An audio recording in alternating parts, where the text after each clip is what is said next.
Questo programma è realizzato in collaborazione con Pallavolo Zafferana, Teams Volley Catania, Scuola di pallavolo Rumi a Catania e Gravina, corsi di pallavolo a partire dai 6 anni, attività motoria di base, corsi di preagonistica e agonistica. Scuola di pallavolo Rumi, 45 anni di storia, ma sempre la stessa attenzione ai più piccoli. Per informazioni contattaci su WhatsApp o telefona al 346 6976 900.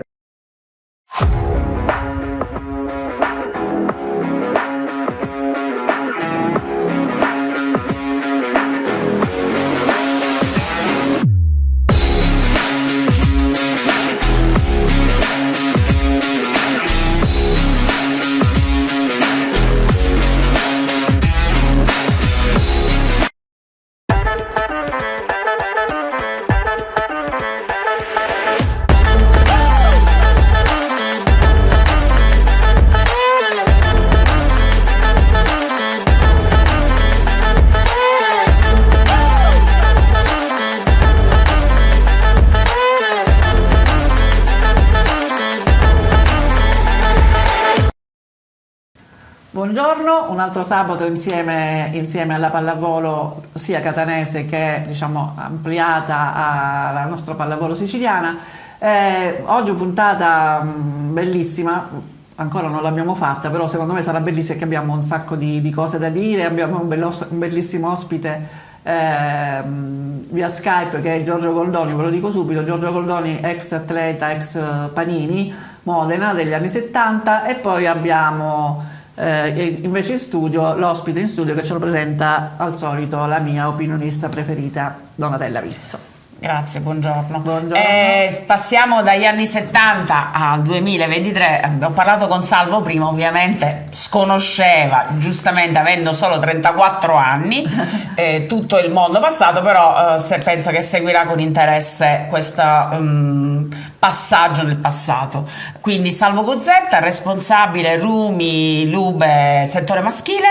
Salve, buongiorno. Mi dicevi sì? Mi occupo dall'Under 12 all'Under 17. Quindi quanti gruppi sono? 12? Sono 3 gruppi, un Under 12 13, una 14 15 e poi un Under 17 che poi è un Under 16 con un anno prima con i migliori 2009. E quindi insomma un impegno molto pesante, no? Sì, un impegno. Diciamo che stai in palestra dalle alle?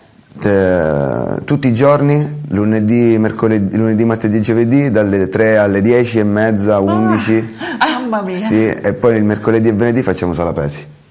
Complimenti, approfondiremo più avanti questa Rumi Lube con Salvo Guzzetta. Parleremo con Salvo anche dopo. Ci tuffiamo subito nella Superlega, quindi con il risultato della Saturnia, l'ultima partita. Lo sapete, erano in trasferta a Piacenza, partita proibitiva, la Piacenza veleggia tranquillamente in vetta alla classifica.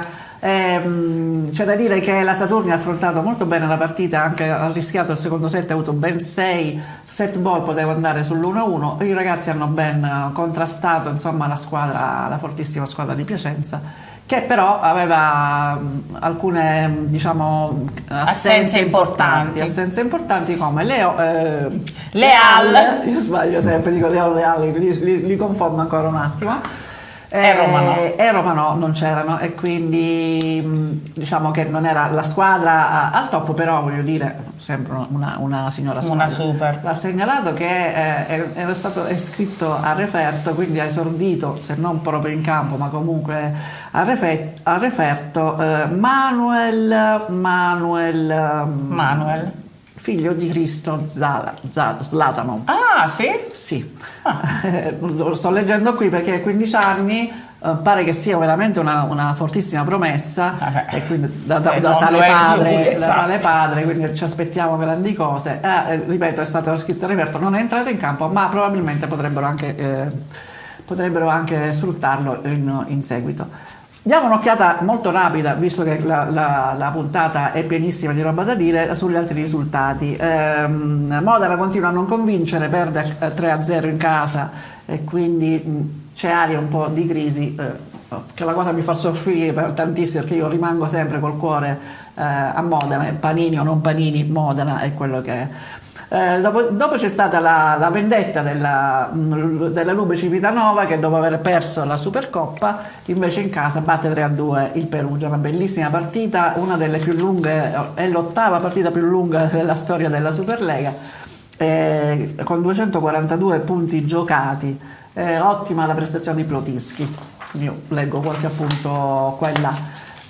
Continua la crisi di Verona, che settimana scorsa, cioè domenica scorsa, ha perso in casa col Trento 3-0 e poi ha fatto l'infrasettimanale contro Verona, contro Monza, che hanno fatto pure vedere in televisione. Mia sorella non mi aiuta oggi, mi guarda così. No, perché scusa, c'hai tutte cose scritte, mi fai lezione prima, dopo, durante, arrivi lì e non leggi, fai come Fiorello, leggi serenamente, fai Fiorello, ti porti la telecamera e inquadri e poi li strappi e li butti. Che cosa te li porti a fare? Dicendo, i fogli. settimanale Verona perde 3-1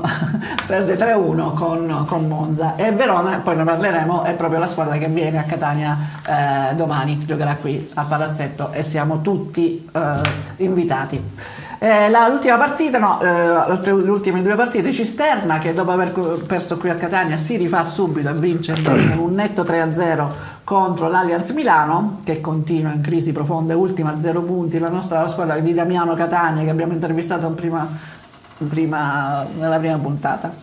E poi Taranto e Padova, che si sono scontrate in uno scontro già che sa di salvezza, perché sono, diciamo, le pari grado della Saturnia, e Taranto perde in casa 3-2 con Padova. Questo per dare un pochino il quadro, invece poi approfondiremo a fine puntata, approfondiremo invece il turno, il punto di domani. Adesso invece abbiamo una bellissima cosa da raccontarvi, un'iniziativa che è nata a Ravenna. Ravenna, sì, abbiamo un videomessaggio di Luca Casadio. Luca Casadio, un ex giocatore di Ravenna, che insieme ad altri amici ravennati ha fondato questa associazione, che viene presentata proprio ufficialmente oggi con Jacopo Volpi, Fabio Vullo e Leo Turrini, viene presentata e si chiama Bagher per sempre. Adesso vi faccio vedere il contributo che ci hanno mandato da Ravenna i nostri amici. Siamo a Ravenna, nella centralissima Piazza del Popolo, in occasione di un'iniziativa che ha a che fare con la pallavolo, come potete vedere dalle vetrine alle spalle, di Luca Casadio, ex palleggiatore ed ex presidente della pallavolo di Ravenna. La pallavolo arde ancora, c'è ancora il fuoco, la passione. Spiegaci, Luca, la tua iniziativa. Allora, prima di tutto arde perché è stata la nostra vita e lo è ancora sotto un certo punto di vista, perché può essere un passatempo, però sicuramente è il traino anche per le amicizie che stiamo frequentando. Vedendo un po' la vita di oggi e soprattutto il malessere che è capitato da noi, l'alluvione di qualche mese fa, abbiamo toccato con mano le esigenze, i bisogni delle persone, anche di molti ragazzini, la necessità che è stata impellente anche per riprendere a fare le cose quotidiane, tipo lo sport, andare in palestra, non c'era la possibilità.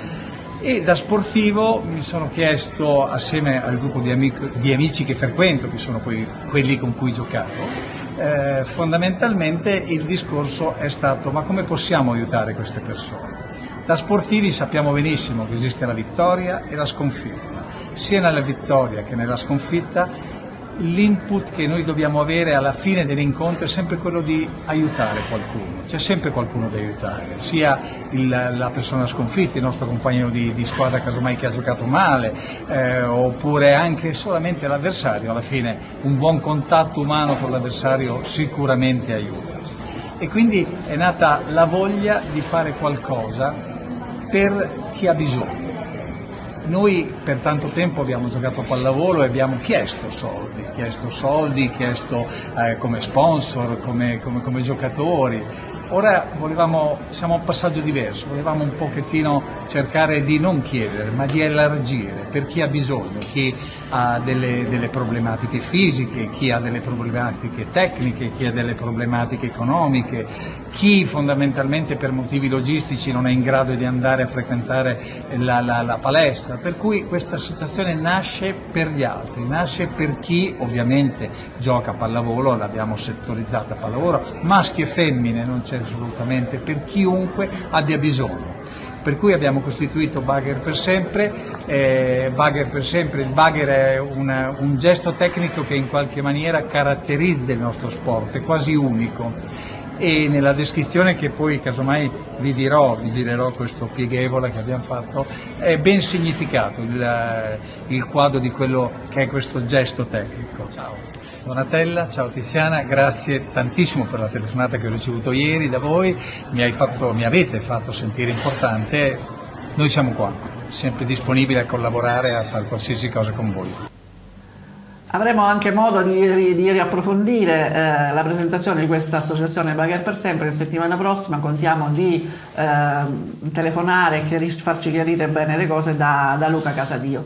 Ritorniamo a parlare della Rumi, di tutta l'iniziativa del pallavolo giovanile catanese insieme a Salvo Guzzetta. Quando iniziano i campionati questi giovanili? Come funziona? Tra 2 settimane. Ah, ma iniziano tutti insieme? Sì, praticamente poi a scalare, prima l'Under 19, 17, 15, adesso comincia anche la prima divisione che faremo con l'Under 15. E quindi tu come fai a seguire le partite? Cioè, vabbè, il calendario? Organizziamo il calendario in modo da poterle incastrare un po' tutte e poi ci vuole un bel po' di organizzazione. Infatti, ma magari in casa le mettete una dietro l'altra o no? Sono in giorni differenti. Il giovedì giochiamo con l'Under 17 mentre il martedì con l'Under 15. La fortuna sta che poi le categorie più giovani ancora non sono cominciate, cominceranno più avanti e comunque saranno nel primo pomeriggio, mentre queste qua le giochiamo ti volevo chiedere, ma sono squadre diciamo a compartimenti stagni oppure c'è qualche ragazzino che magari è Under 15 che però è talmente bravo da poter essere utilizzato al massimo fa doppio allenamento?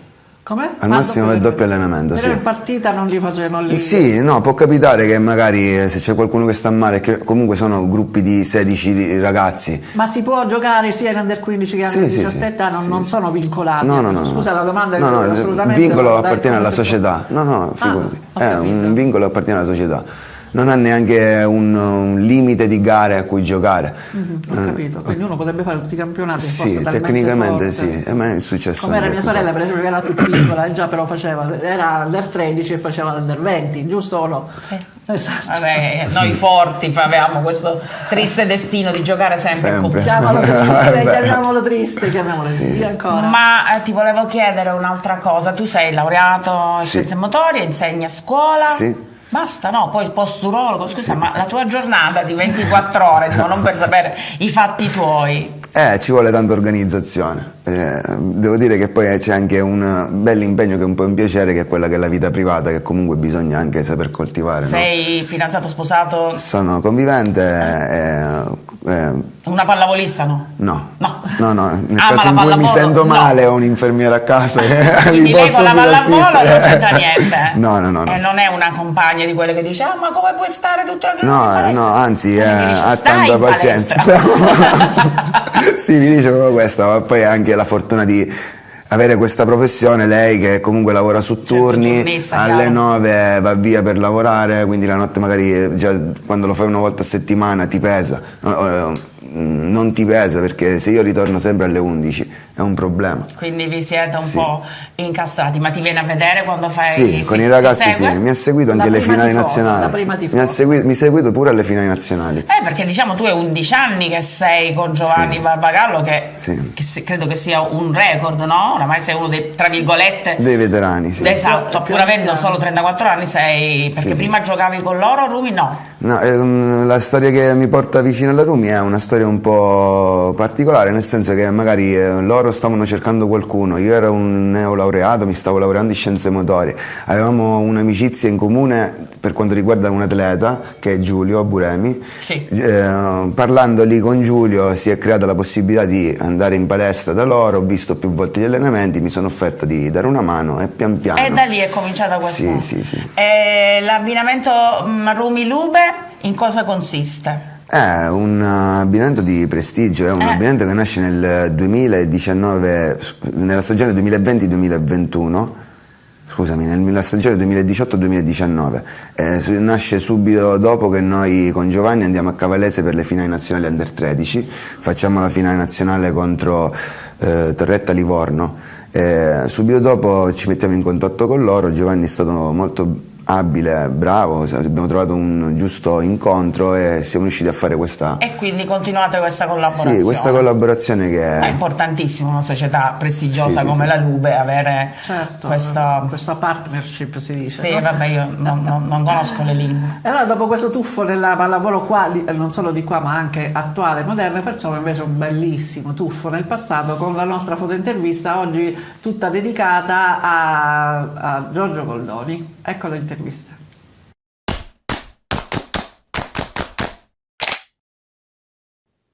L'ospite di oggi, come vi dicevamo prima, l'abbiamo presentato nell'anteprima della nostra trasmissione, è Giorgio Goldoni, che è un pezzo del nostro cuore pallavolistico, sia mio che di Donatella, ex giocatore della Panini degli anni 70, nazionale, insomma un nostro mito. Ciao Giorgio! Ciao Giorgio, grazie. Ciao, Grazie. un caro saluto a tutte e due. Grazie per essere qui con noi. Purtroppo Salvo è troppo giovane, non lo conosce, quindi non se lo- purtroppo per lui, per fortuna per lui è troppo giovane, quindi ti abbiamo fatto un po' di riassunto delle puntate precedenti. Ma ci sarebbe tantissimo da dire perché la carriera di Giorgio è stata bella lunga e comunque ricchissima. Dura ancora? Ricchissima di successi e ancora lui con la nazionale veterani miete grandi successi, vero? Vi divertite ancora? Assolutamente sì, e con l'amico Giancarlo D'Ametto, con Gianni Lanfranco, e tanti altri ci ritroviamo, addirittura ci sono più squadre in varie categorie. Io ovviamente sono in quella over 60 assieme a Giancarlo, Giulio Belletti, Lanfranco e tanti altri giocatori di Torino, di Milano, insomma ci divertiamo. In più gioco con una squadra sempre di veterani qui a Milano e pensa, quest'anno siamo andati a fare un torneo a Palma di Mallorca, siamo andati in Slovenia. Bella vita!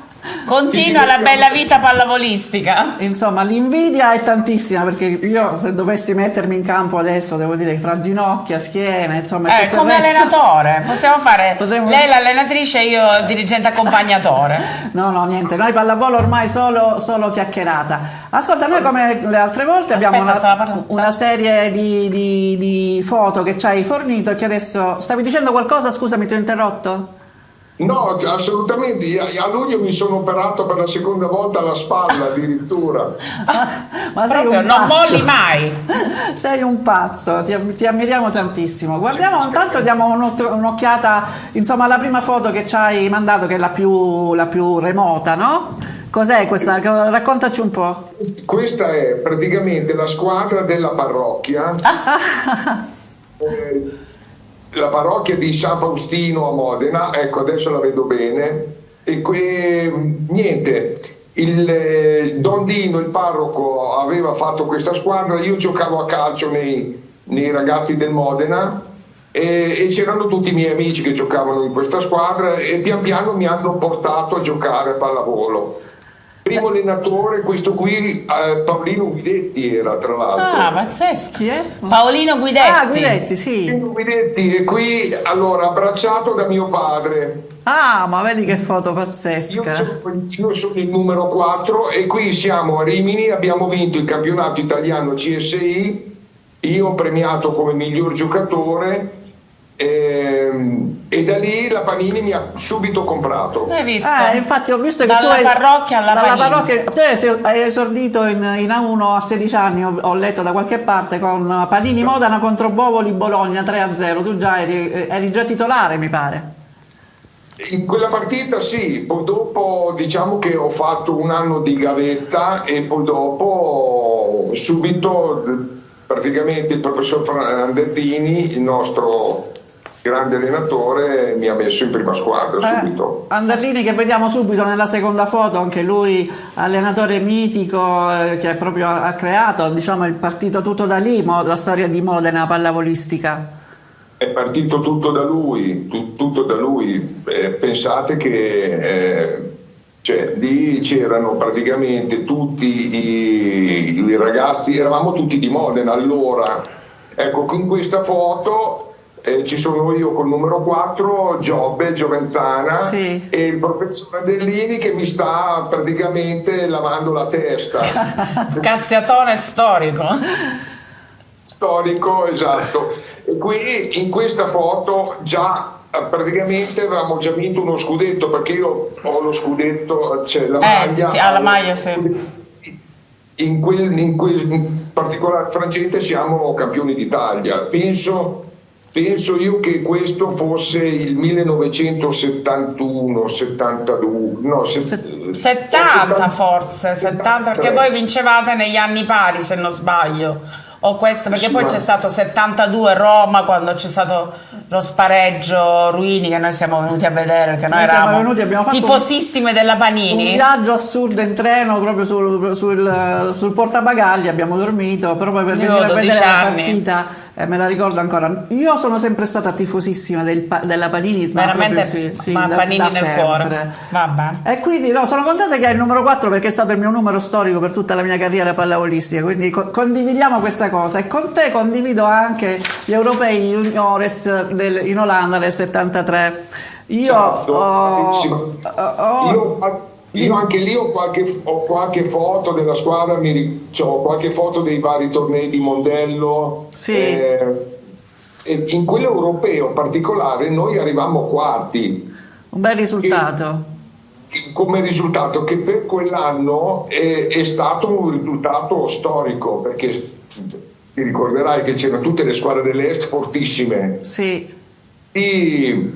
Arrivare ai quarti dietro la Russia alla Cecoslovacchia, e non mi ricordo chi fosse la terza. È stato un grandissimo risultato. Qui invece sei con, ormai è andato via, Andrea Nannini. Un ricordo su Andrea, per favore, dici qualcosa di lui. Allora, Andrea, a guardare questa foto mi commuovo tantissimo. Immagino. Andrea è stato il mio grande maestro, il mio tutor in palestra e talvolta anche fuori. E qui veramente, e tra l'altro dietro, sopra la mia testa, Sì? come spettatore, c'è mio padre, tra l'altro, in questa foto. Ah. Quindi è una foto particolarmente sei legato a questa foto, sì.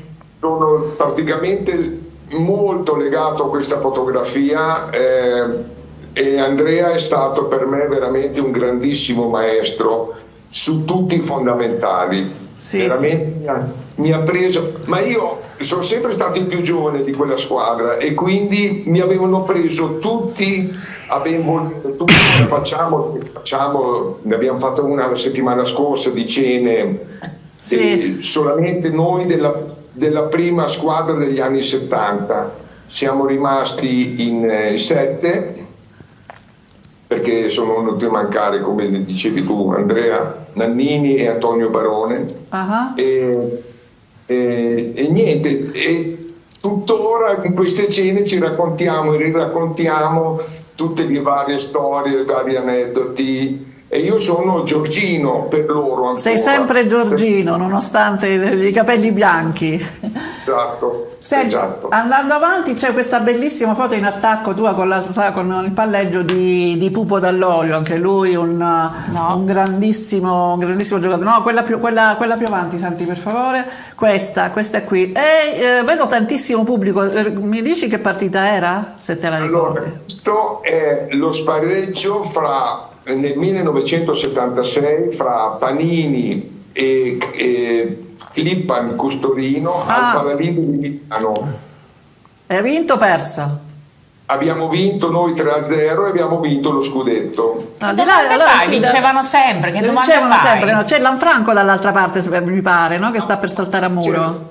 Dall'altra parte c'era Lanfranco, c'era addirittura Nannini che era andato a giocare a Torino, c'era Karov come palleggiatore, c'era insomma la squadra avevano una squadra forte anche loro, infatti siamo arrivati allo spareggio e abbiamo vinto noi 3-0, e noi avevamo però anche Skorek che a quel tempo era campione mondiale e poi diventerà campione olimpico alle Olimpiadi di Montreal. Bellissimo, Senti, la storia. tra i tanti palleggiatori io penso che tu hai avuto in squadra, credo che Pupo sia il massimo, no? Dimmi qualcosa di lui. Guarda, Pupo è il massimo nel mio cuore perché siamo cresciuti assieme, abbiamo fatto tante storie assieme sia in club che in nazionale, prima juniores e poi in nazionale A, diciamo, chiamiamola come la chiamavamo noi. Sì. Però io ho avuto la fortuna di giocare anche con Kim Chul. Ecco, cioè non ha giocato con nessuno No, con praticamente. nessuno. Esatto. Metto anche Giulio Belletti, un po' più scolastico, però ti posso dire che come estro Kim Chul in veramente top one. E Pupo da voglio tuttora. Quando vedo giocare De Cecco mi sembra di vedere giocare Pupo ai nostri tempi. Sì, molto simile. Dimmi Donata. Entro a gamba tesa come al solito a disturbare, visto che noi qui abbiamo un giovanissimo tecnico di casa nostra e so che tu comunque continui a seguire la pallavolo, ti vedo molto attivo. Cosa puoi consigliare a un 34enne, quindi per noi giovanissimo allenatore sulla pallavolo moderna, nel senso come è cambiato? Non so se Salvo tu vuoi fare qualche domanda a Giorgio, anche se per te è un mondo forse sconosciuto. È un mondo un po'... No, forse è un mondo sconosciuto. Diciamo che la pallavolo è un po' cambiata rispetto a molto quelle. cambiata. Quindi sì, però delle parole sagge sono sempre ben Sempre accette. ben accette. Quindi la pallavolo è cambiata, a parte il punteggio, a parte...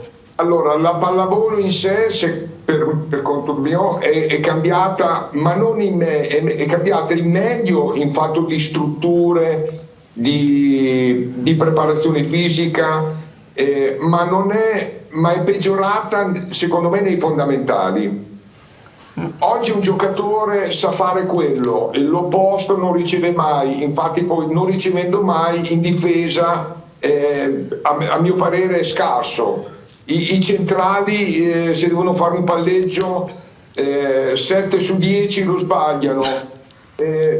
Noi invece eravamo allenati bene su tutti i fondamentali. Ricordo che noi negli anni 70 ci allenavamo tutti i giorni comunque. Certo. Pur essendo dei, tra virgolette, dilettanti, nessuno era professionista. 2 ore, 2 ore e mezzo tutti i giorni. Vabbè, ora fanno la seduta di pesi, eccetera. Noi non avevamo quelle attrezzature e quella scienza che sta seguendo ora i giocatori. Quindi se avessimo avuto tutte queste cose che hanno ora, potevamo dare anche molto di più, a mio parere. Però noi non avevamo il mental coach, ma eravamo tutti molto più felici. Assolutamente sì. Ora ci sono un sacco di problemi psicologici che devono essere superati, non si capisce perché dovrebbero godersi un po' di più la fortuna che hanno di essere ancora in campo, secondo me. Io ho esaurito. Andiamo avanti ancora, vediamo che cosa ci hai mandato e di cosa possiamo parlare. Ecco, questa sempre con la Panini. Avete davanti un trofeo. Cosa avete vinto qui?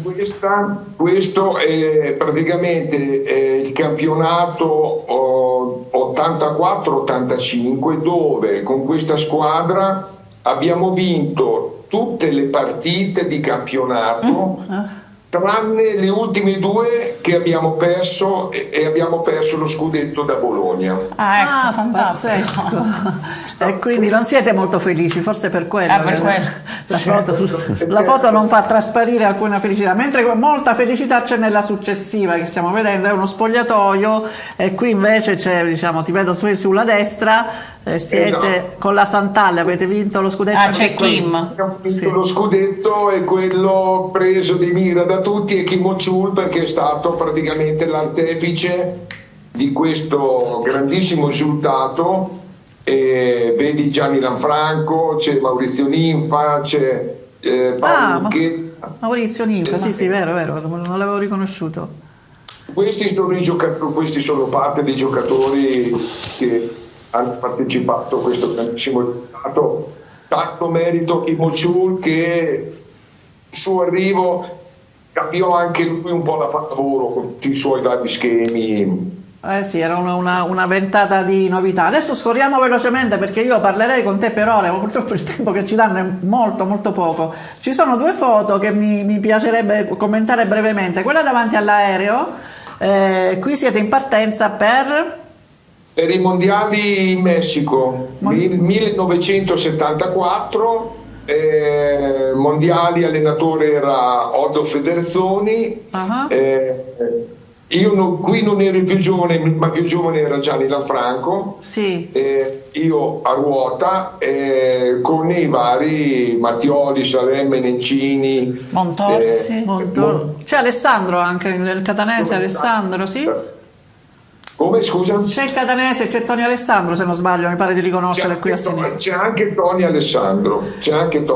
E invece è bellissima la successiva, che è invece con la divisa delle Olimpiadi, che tu hai fatto le Olimpiadi dove? Qui siamo alle Olimpiadi di Montreal, dove prima volta l'Italia è qualificata per un'Olimpiade. Eravamo in 6 giocatori di Modena, sì, cosa che penso sia un record che non si batterà mai più l'allenatore di Modena, quindi qui siamo pronti per la parata, per la sfilata. Io ti vedo sempre con gli occhiali da sole, facevi un po' il play, no? Facevi un po', insomma, approfittavi della tua bellezza in quel tempo. Diciamo che eri il bello. Uno dei belli, ce n'erano diversi. Bello e impossibile. Vabbè. Il Golden Boy era Gianni. Gianfranco, io ero assoluto. Un gradino sotto, diciamo. Senti, allora le ultime due invece riguardano, diciamo, un tempo più recente. Ce n'è una che siete qui in sfilata in via, non so se mi sembra Torino, è possibile? No. Siamo a Torino, i World Master Games di Torino, dove abbiamo partecipato con allora era una formazione over 55, mi pare. Io ero già più avanti con l'età, e dove abbiamo vinto. Davanti con me c'è D'Ametto, esatto, mi pare Salvo Quirici, c'è niente. E siete voi campioni europei, mi dicevi, di tutte e due le categorie, sia 55 che over 65? Esatto, ma questi sono i World Master Games, queste squadre da tutto il mondo arrivano. Bellissimo, bellissimo. Allora guardiamo l'ultima invece, che insomma ci racconta della tua una delle ultime tue attività, visto che sei comunque sempre nell'ambito della pallavolo. Qui stai intervistando Patry, quindi sei anche telecronista? Allora faccio il commento tecnico alle partite dell'Allianz Milano per Volleyball World. C'è il telecronista bravissimo, si chiama Lorenzo, e io faccio il commento tecnico alle varie azioni, e poi alla fine mi fanno fare le interviste. Benissimo. Insomma, la pallavolo per te è sempre, cioè da quando avevi 14 anni adesso non ti ha mai abbandonato, evidentemente ce l'hai proprio nel cuore, nel sangue. Assolutamente, guarda, e poi tra l'altro io sono in pensione perché ho smesso la mia attività lavorativa, gioco con i miei amici, vado a fare telecronache. Sono bellissime. E basta, quindi è perfetto. Direi che è una cosa meravigliosa. Allora ci vediamo a Milano. Ci vediamo a Milano allora. Giorgio, grazie mille per essere stato con noi. Probabilmente nel corso della stagione facciamo un'altra puntatina lì a casa tua a parlare magari del campionato. Grazie ancora. Grazie. Vi abbraccio forte. Grazie. Ciao. Ciao. Dopo questa bellissima intervista con Giorgio Goldoni, ci siamo tuffati nella pallavolo del passato, come dicevo prima. Adesso invece parliamo della B1 femminile. Il quadro ce lo fa Donatella. Ok, allora l'Energy System Catania Volley ha avuto un gioco facile contro il Terrasini, un 3-0 che non ammette nessuna replica, con lo storico allenatore D'accardi.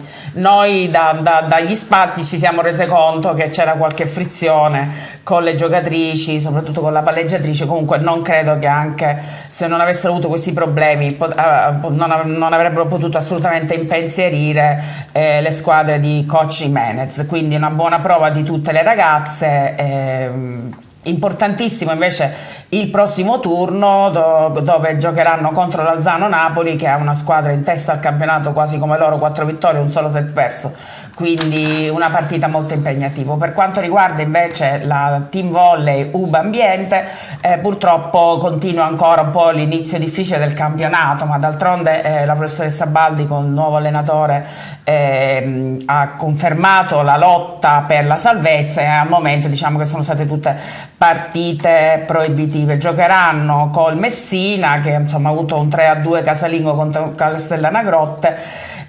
Insomma, chiaramente siamo all'inizio del campionato e non bisogna assolutamente arrendersi, quindi forza team volley UBA Ambiente, domani tutti al Pala Abramo. Oggi, non domani. Ah sì, scusami, pensavo domenica, oggi tutti al Pala Abramo. Oggi tutti a che ora abbiamo detto? Alle 17. Alle 17, quindi noi ci saremo. Avendo chiuso la parentesi della B1 femminile, passiamo subito alla cosa che mi piace tantissimo, che sono i coriandoli, oggi dedicati alla ginnastica artistica mondiale di qualche anno fa. Ecco i coriandoli.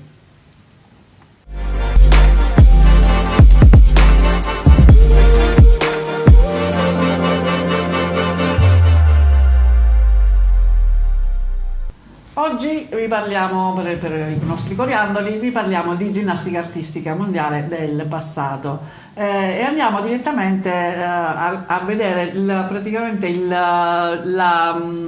l'esercizio spettacolare di Nadia Comaneci, questa atleta 14enne rumena che alle Olimpiadi di Montreal, era il 18 luglio del 76, fece questo esercizio praticamente perfetto. Vedete, non fa neanche un errore, anche se diciamo, la performance è molto molto breve, perché a quel tempo si usava così, però in ogni passaggio la ragazzina rumena era perfetta. Adesso qui si prepara per l'uscita. Perché vi faccio vedere questo video? Perché questo fu il primo esercizio giudicato con un punteggio mai visto fino allora, che è il punteggio del 10 perfetto. La particolarità sta, vedete qui c'è il pubblico proprio in delirio dopo l'uscita dell'atleta, e in attesa eccola qui, la vediamo in attesa del punteggio, e sul punteggio praticamente spunta un numero molto strano sul tabellone. Perché vi dico che è strano? Lei adesso sale sul coso, perché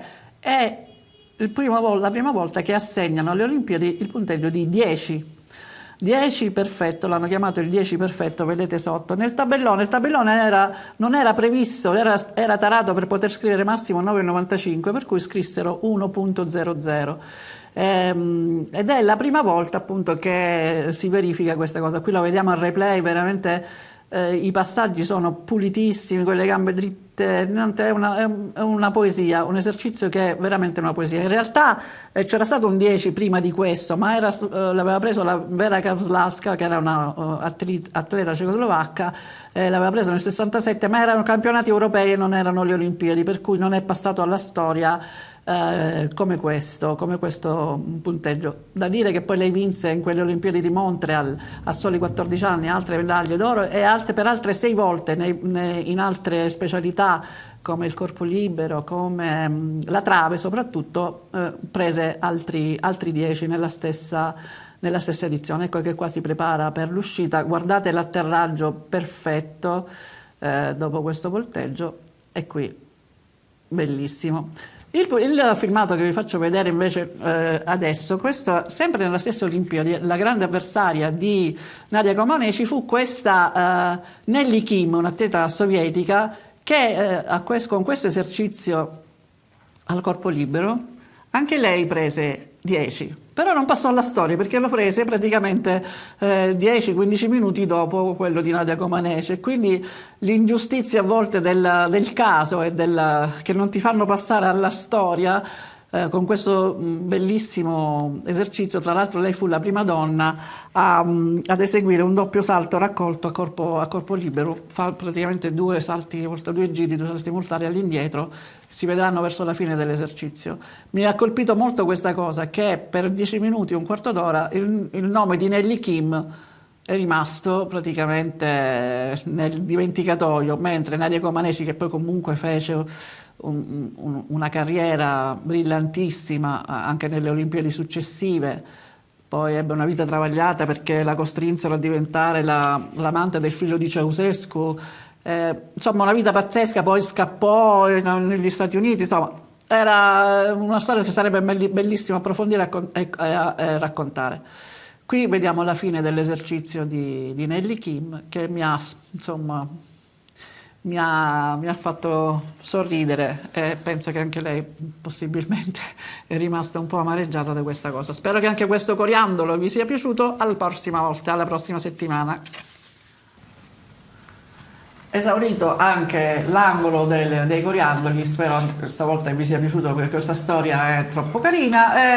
Prima di chiudere con la presentazione della giornata di Superlega di domani, un'ultima battuta con Salvo. Zetta, sì. Allora, Salvo, ovviamente vogliamo sapere, i nostri spettatori vogliono sapere se volessero fare pallavolo con la Rumi Lube, che fa anche il settore femminile, sì, dove vi possono trovare? Dici un po' qual è la vostra casa. Abbiamo diverse case. La casa storica è sicuramente ad Andalighieri, dove ci sono io adesso ad allenare, soprattutto col maschile. Nel femminile c'è Giovanni.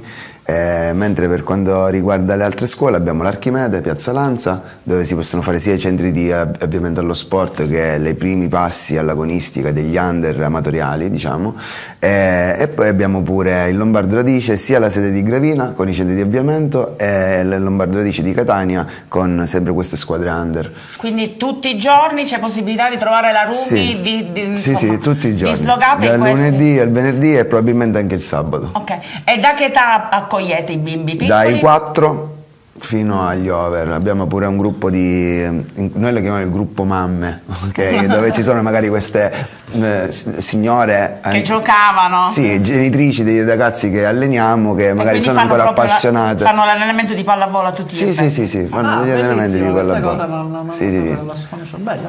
Purtroppo io non ce la faccio più. Comunque diciamo che la sede storica è sempre a Dante Alighieri. Sì, la sede storica. E poi siete lì tutti i pomeriggi dalle 3 alle... Io fino alle 10:30. Tutti i giorni. Dalle 3:30 alle 10:30. Sì. Quindi chi volesse fare pallavolo alla Rumi Lube si può recare in queste scuole e troverà ovviamente tutto lo staff di Giovanni Barbagallo, Salvo Guzzetta e tutti gli altri tecnici, che sono tanti, e non possiamo... Li inviteremo più avanti. Alla volta. Grazie Salvo. Grazie a voi, buona giornata. Passare prima un po', da qui passeranno. Un accenno però, ci stavamo dimenticando una cosa importantissima. Finalmente è stata ratificata l'assegnazione della panchina della nazionale, non lo sapeva nessuno, lasciata libera da Mazzanti, come già si parlava, si rumoreggiava, c'erano i cosiddetti rumors che sarebbe stato Julio Velasco, e così è stato. C'è ancora qualcosa da chiarire sul fatto del doppio incarico, se lui possa rimanere a Busto Arsizio e contemporaneamente essere il direttore tecnico della nazionale, oppure lasciare la squadra che ha praticamente appena preso e accompagnato nella prima parte del campionato di Serie 1 femminile. Su questo vi aggiorneremo. Mi chiede la parola, vabbè, anche se abbiamo... Scusate, ma io purtroppo non sono d'accordo. Continuo ad essere non d'accordo su Velasco. Su questo Velasco sì, Velasco no, così. Veloce. Ma sì, però magari non col doppio incarico. Non col doppio incarico. Con solamente quell'obiettivo ben... Sono d'accordo. Medaglia d'oro a Parigi. Giusto. Abbiamo le cose le facciamo fatte per bene. Va bene. Velasco per me rimane uno dei più grandi allenatori al mondo, anche se diciamo l'età è quella che è, però io ritengo che possa essere in grado di fare grandi cose, e ce lo auguriamo. D'altra parte assolutamente l'Italia ha bisogno di risalire e di ritornare ai livelli che le competono, perché la squadra è veramente, veramente forte. Seguiremo anche questo aspetto. Presentiamo velocissimamente, perché mi fanno sempre segno stringi, e quindi molto brevemente la partita di domani della Saturnia Farm Italia al Palazzetto alle 20 è uno scontro, diciamo, diretto contro Verona. Verona viene fuori da 2 sconfitte, l'abbiamo viste. È una squadra che deve trovare se stessa, ancora non ha evidentemente trovato il bandolo della matassa. Speriamo che non lo trovi neanche domani e che il Palazzetto possa gioire come l'altra settimana contro Cisterna.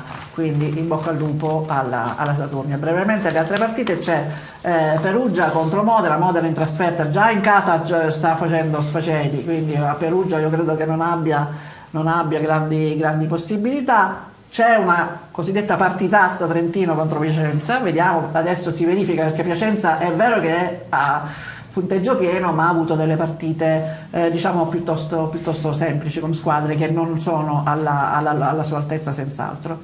Poi c'è Monza contro Taranto. Monza dovrebbe essere favorita e a noi francamente conviene una vittoria appunto di Monza contro Taranto. Poi c'è Milano contro Civitanova, credo che non abbia speranze fino a quando tra l'altro non si riprende Porro nelle file del Milano. Poco può fare contro la Lube Civitanova, che in questo momento è abbastanza in palla. E poi chiude altra importantissima partita che la Saturnia Farm Italia dovrà controllare e guardare bene, perché c'è Padova contro Cisterna, è importantissimo per la zona bassa della classifica, e da lì si comincerà a delineare un pochino i profili delle squadre che combatteranno contro i nostri ragazzi della Saturnia. Quindi appuntamento domani al Pala Catania alle ore 20. Con noi ci rivediamo sabato prossimo. Grazie a Salvo Guzzetta, Ciao, grazie a voi, buona giornata a tutti, ciao.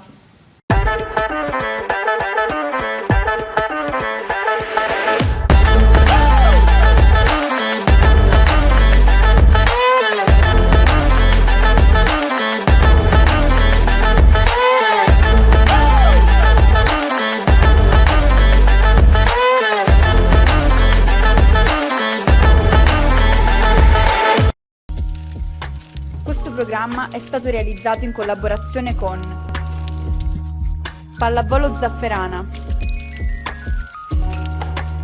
Teams Volley Catania, Scuola di pallavolo Rumi a Catania e Gravina, corsi di pallavolo a partire dai 6 anni, attività motoria di base, corsi di preagonistica e agonistica. Scuola di pallavolo Rumi, 45 anni di storia, ma sempre la stessa attenzione ai più piccoli. Per informazioni contattaci su WhatsApp o telefona al 346 6976 900.